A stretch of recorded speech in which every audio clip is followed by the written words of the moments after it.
Дүүргийн төлөөлөгчид улиралд 4.5 сая төгрөгийн урамшуул авдаг бол нийслэлийн иргэдийн төлөөлөгчдийн хурлын тэргүүлэгчид 1-2 дугаар улирлын урамшуулал гэж 27 сая төгрөгийг авсан тухай баримт өчигдөр олон нийтийн сүлжээнд дэлгэгджээ.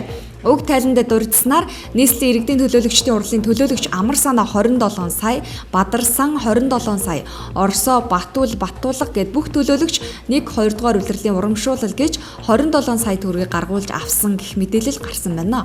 Их эзэн Чингисийн талбайд Монгол төрийн их дуулал хүндэтгэлийн тоглолт 11 цаг 40 минутанд өчигдөр эхэлсэн юм. Тоглолтын эхэнд Монгол Улсын засгийн газрын хэрэг эрхлэх газрын дарга Баяр Цогт үгэлсэн юм а. Тэрбээр 700 гаруй жилийн дараа энэхүү тоглолтыг тавьж байгаа нь ихэнх ач холбогдолтой гэдгийг онцолж байсан юм.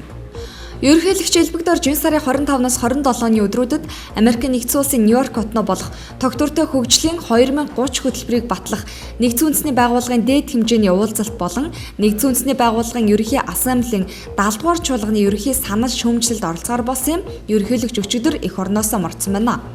2015 оны эхний 8 сарын байдлаар улсын төсөв 600 орчим тэрбум төгрөгөөр тасалдсан байна. Оны эцэст 900-аас 180 төгрөгт хүрнэ гэсэн тооцоог сангийн ам гаргажээ. Үүнтэй холбоотойгоор 2015 оны төсвийн тооцоололыг 2016 оны төсөв баталгаас өмнө зайлшгүй хийх шаардлагатай улсын хурлын намрын чуулган эхлэхэд хамгийн түрүүнд хилцүүлэх чиглэлийн сангийн ам барьж ажиллаж байна гэсэн мэдээллийг ерөнхий сайдын өрөөнд өчигдөр болсон шийдлийн цаг уулзалтын эхэнд сангийн сайд болор өгсөн байна. Нийслэлийн налах дүүргийн 5 дугаар хорооны нутаг дэвсгэрт бага оврын цэвэрлэх байгууламж ашиглалтанд өчигдөр оржээ. Налах дүүргийн 5 дугаар хорооны нутаг дэвсгэрт бага оврын цэвэрлэх байгууламж барих төсөл нь нийслэлийн иргэдийн төлөөлөгчдийн хурлын төлөөлөгчөөр орон нутгийн өмчийн концессийн зүйлийн жагсаалтад батлагдсан хэрэгцсэн байна.